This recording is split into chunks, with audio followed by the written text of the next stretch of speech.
Hello, ladies and gentlemen, I'm the Cyber Gamer, and welcome to a cast of the Remake 5.0 Alpha. I am joined by one of the mod creators. Please say hello, introduce yourself, sir. Hello, ladies and gentlemen, I am the Dutchman, and I am the mod lead and co-creator of the Empire War Remake Mod, heading the 5.0 Mega update, and I am joining Cybran here today for a live cast for the 2v2 between our two players. Would you like to introduce them, good sir? Yes. As he said, this was a TV2, so we in the top right corner as the Empire, we have myself and the Dutchman.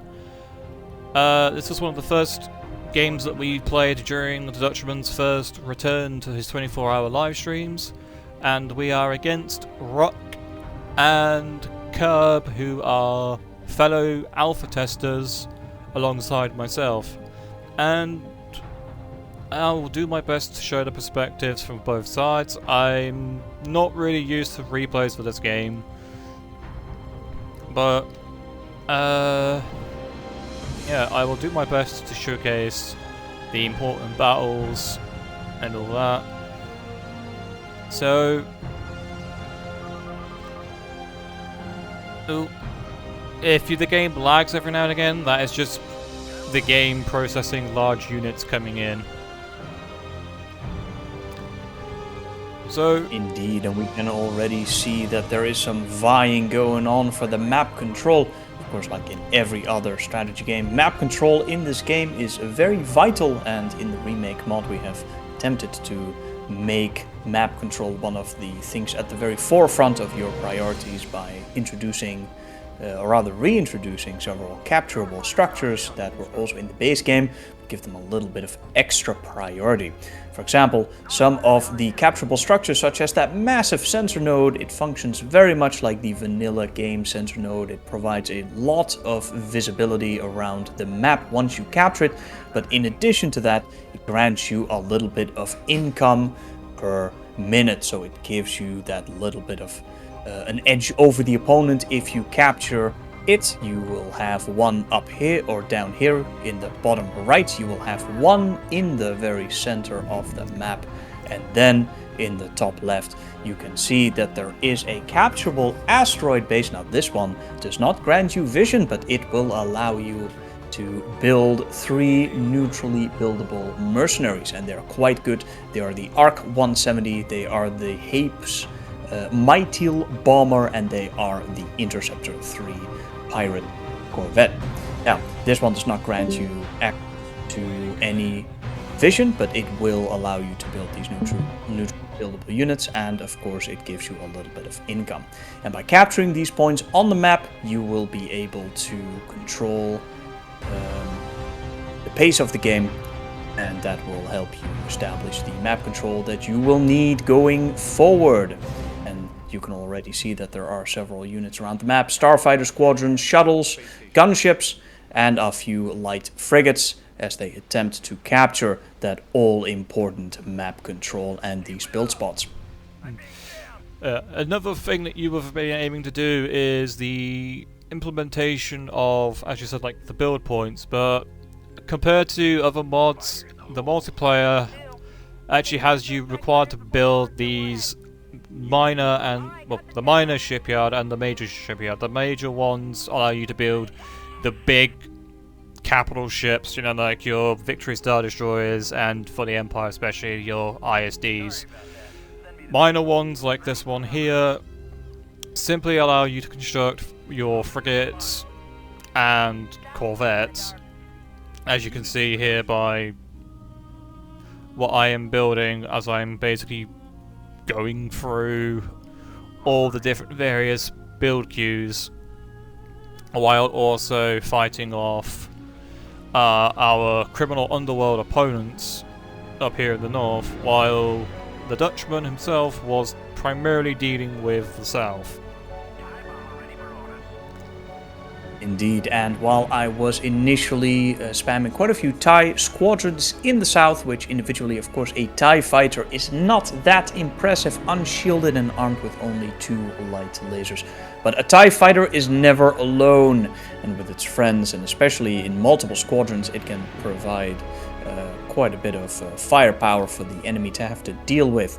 So I spammed quite a few of the TIE fighters. They are cheap, they are quick to build, and I was trying to capture the bottom there. Now eventually I was countered there by several units that I simply could not deal with. There were a couple of frigates and corvettes, and of course the much heavier Underworld Riksirk fighter, which has much heavier armor and a lot more HP and shields, of course, which TIE fighters have trouble dealing with. And eventually I was forced to give up the bottom right of the map, and eventually I started dropping in several other units in an attempt to challenge this. Now you can see here there is a large variety of units on the field already. That is because in the mod units generally have their own strengths and weaknesses. That is emphasized a lot more than you might see in perhaps the vanilla game and other mods indeed.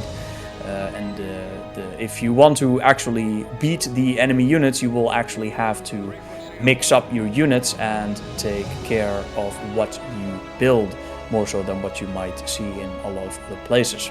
So for example, these Tirada frigates for the Hutt cartels are supported by the Interceptor.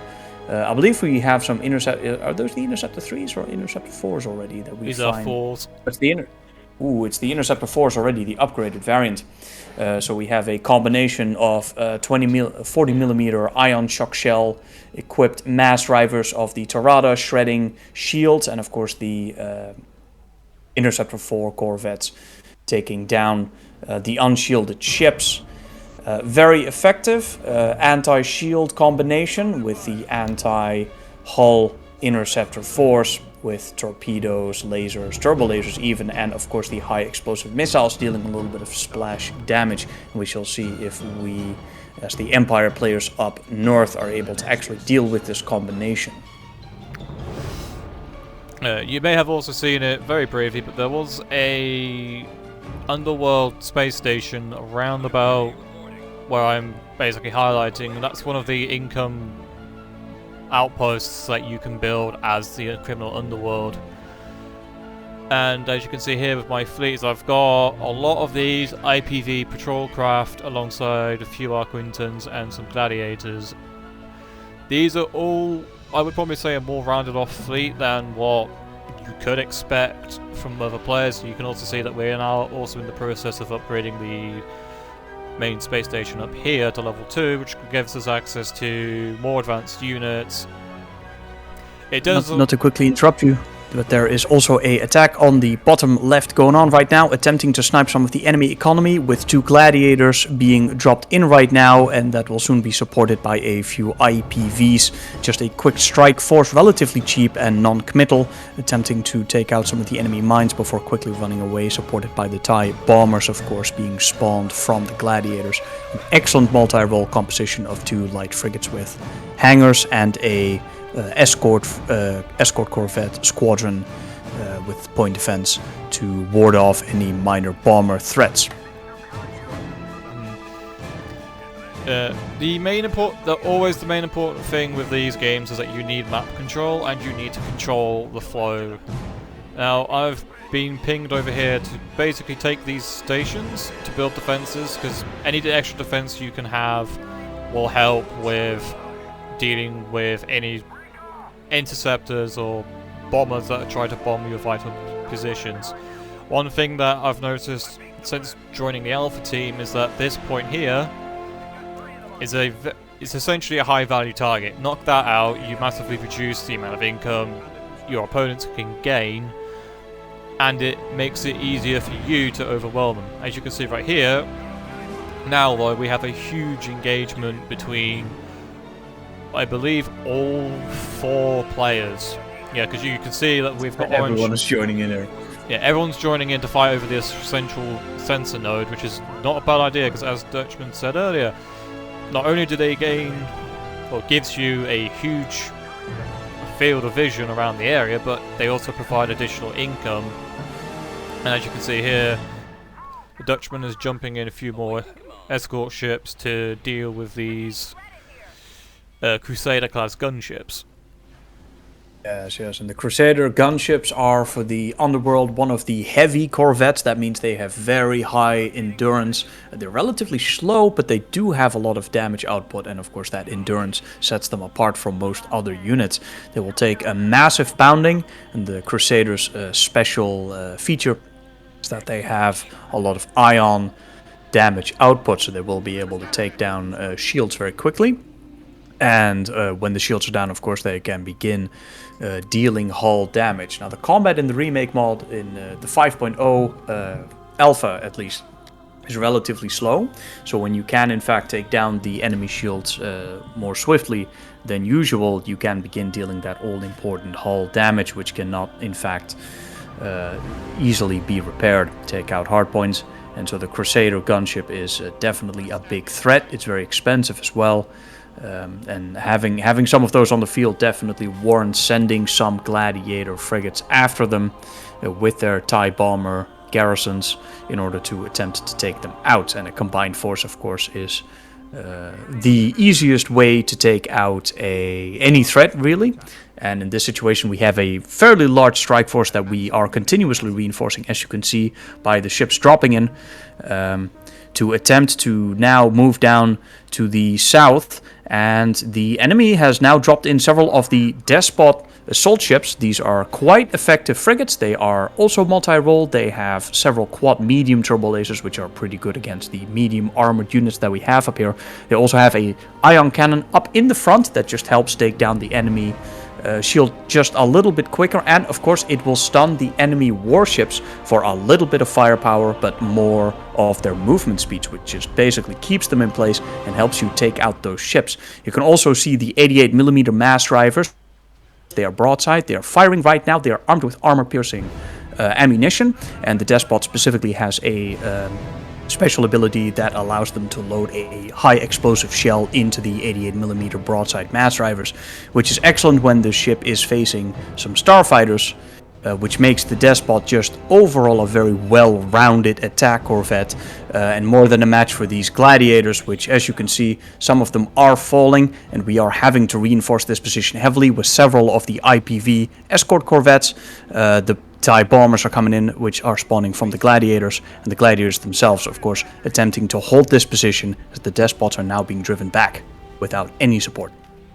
As you can see here, is like the Dutchman has essentially, he's trying to cut off the retreat of the enemy here, which is succeeding very well because it prevents the ships from escaping. And what we've now essentially done is pinned them in between my main fleet here and his main fleet.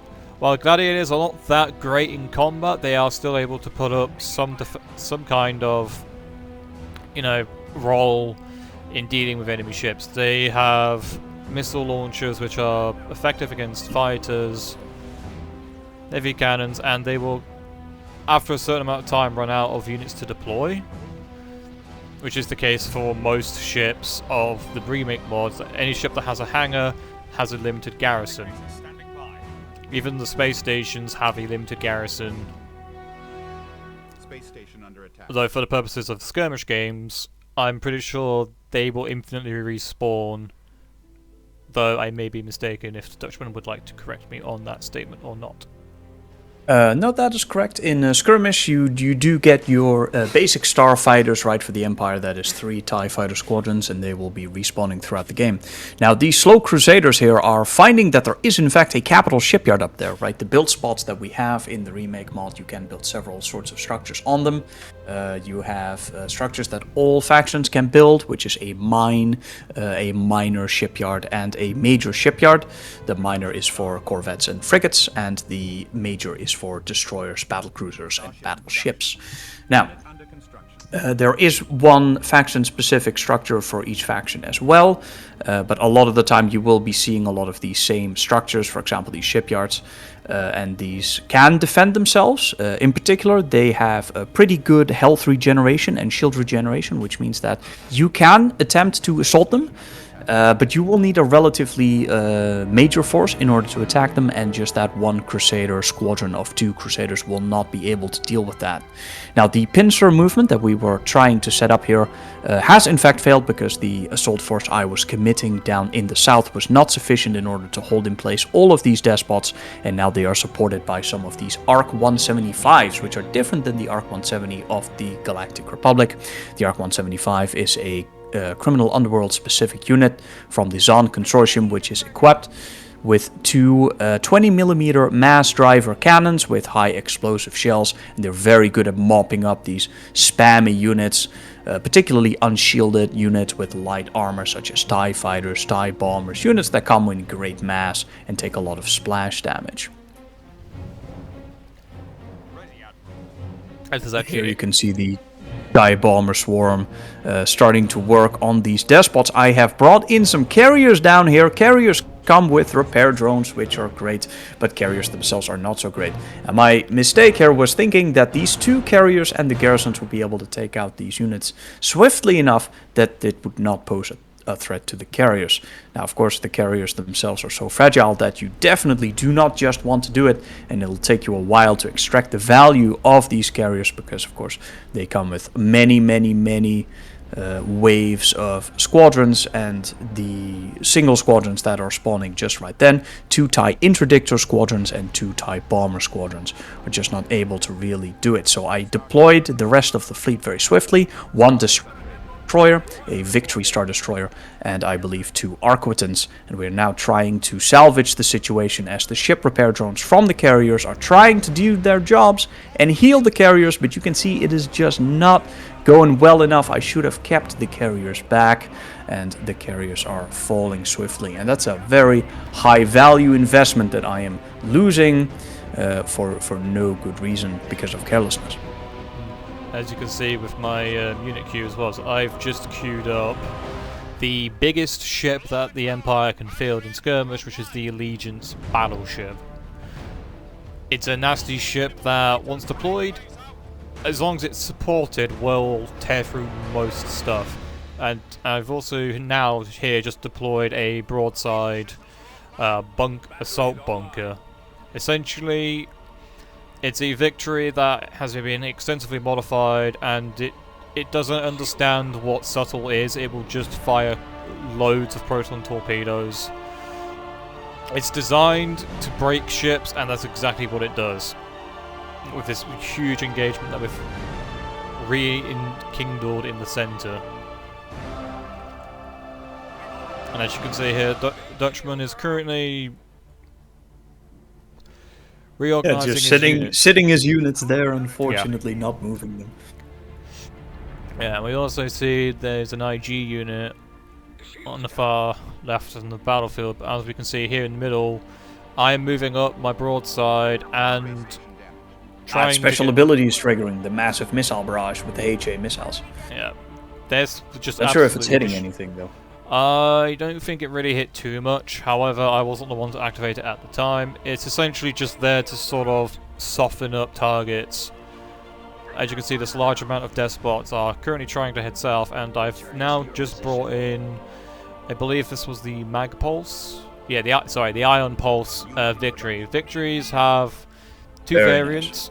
There's 2 variants of these. There's the Ion Pulse, which just destroys shields. They don't do much damage to the ship itself, but they are very good at cracking shields, and the one that the Dutchman has, which isn't moving, is the armor-piercing missiles. Essentially combine these 2 types of Victories, and they are very good at smashing ships. They are, however, capital ships, so you need, in skirmish, a major shipyard to be able to build them as the Empire, alongside needing the minor shipyard to build the broadside class assault bunker ship. Our space station is under attack.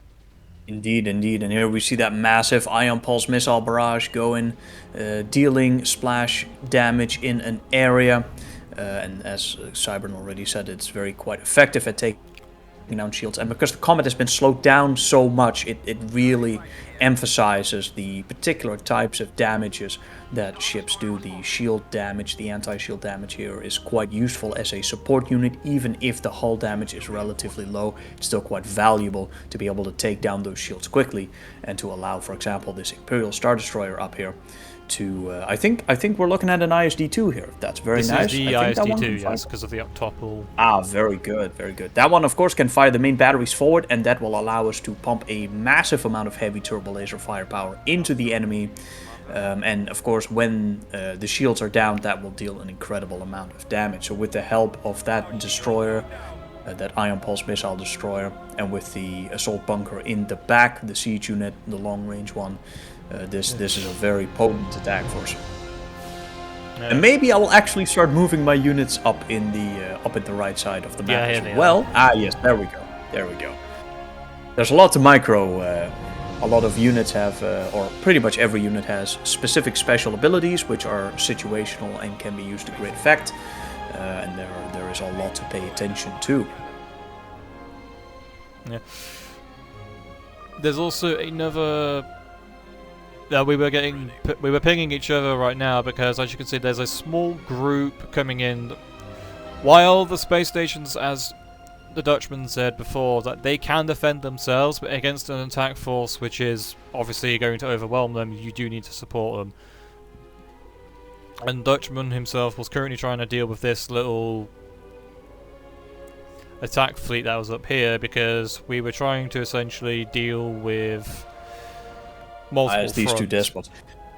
Yeah. This was a silly situation for me where I basically set out to see, alright, can these broadsides, which are quite expensive, these long-range torpedo siege platforms, actually, designed to crack heavy armor, can they actually deal with these relatively lightly armored assault frigates?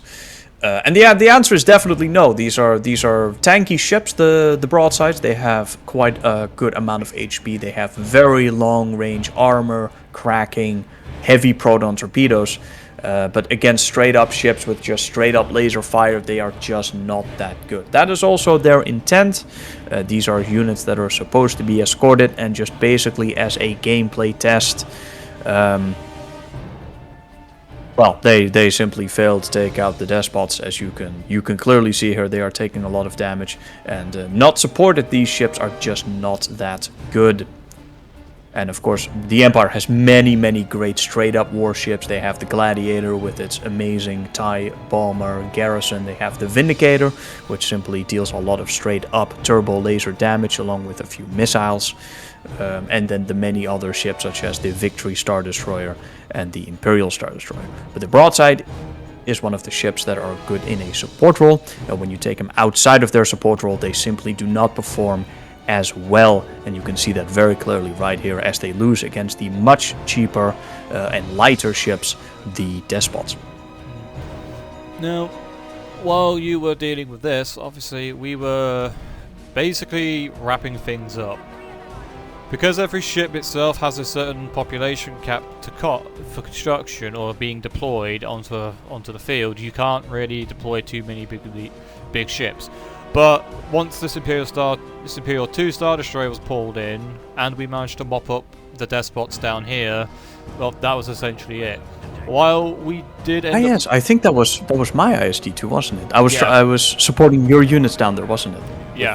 With the battleship dropped in. Because we were essentially a bit uncertain as to what was going to happen with this station, and because we didn't want to lose the ability, Dutchman decided to build a second major shipyard here. You don't get any bonuses for having multiple of the same structure unless it's the mines, but having a second one of these shipyards is basically a redundancy point. So if in the case that you lose your first one, you still have the second one and you're still able to build the larger ships, like, as we said, the Allegiance, an Imperial 2 Star Destroyer, and the Victories. However, at this point in the game, our opponents were trying desperately to upgrade their space station, because each time you upgrade the station from level 3 to 5, you get You can repair the hard points, yeah. Yeah, the entire space station, you can repair every single hard point. if my memory serves me correctly, when we were playing the game, we were told by our opponents, because we were all in the VC together, and using the in-game game chat to basically plan stuff out between us.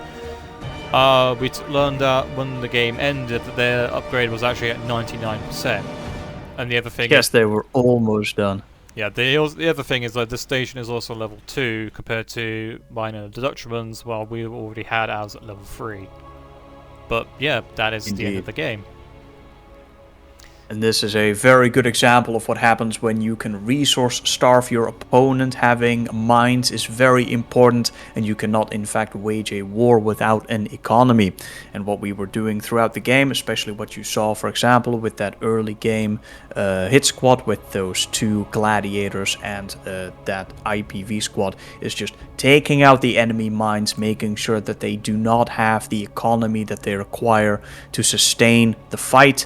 And then when of course you can overpower the enemy in resources, you can slowly squeeze them until they have nothing left. And this is what happened when eventually the big battleship dropped in the ISD-2. The enemy had nothing to fight it, and then supported by Cybran's many frigates, light frigates, heavy frigates, the gladiators, the vindicators, and of course the broadside. The enemy simply had no resources to construct the units necessary to counter this composition. Yep. This is as he said, this is a textbook case of if you can starve your opponent of resources and stop them from being able to expand and gain map control, taking the map is just a simple case of, well, as I showcased here, it's a simple case of starve your enemies. They can't do anything much, and it's just a simple waiting game until you have enough ships built up to overwhelm the space station. The primary space stations can defend themselves very well, but they can get overwhelmed very easily. While you didn't get a chance to see it, the Underworld have a ship, the Aggressor Destroyer, which is very good at cracking heavy ships and space stations. The trouble with it is, though, it's expensive, it takes a long time to get set up, and it can easily get overwhelmed by smaller craft such as bombers or even corvettes. Indeed, the heavy battleships in general, or just the battleship class, are very resource intensive. They build relatively slowly, and very often you can, with proper usage of your smaller units, and that is specifically how these classes have been balanced and how these individual ships have been balanced. You can take out larger battleships with smaller groups of much smaller units. But when you do in fact get that dream composition of a well-supported battleship with the requisite escort corvettes and the frigates around it, that can be a very potent force. And in this case, there was just simply nothing to crack it, because we had, with our smaller units in the early game, already asserted the map control required to starve our opponent of the income that they needed to really keep up. And then at the end, it was a case of simply, It felt like mopping up what was left, because there were simply no more options for the enemy. So the unit rosters, I do want to emphasize, are quite filled with options for basically any situation. There are a great diversity of units for all 3 main faction rosters. And if there are sufficient resources, then the player can basically, in multiplayer, deal with a great variety of situations in a very cost-effective manner. Yep. And for this cast, that's going to do it. Thank you very much, Dutchman, for joining me for this and giving more insight into what this new version of the Remake Mod will hopefully be once everything is finalized.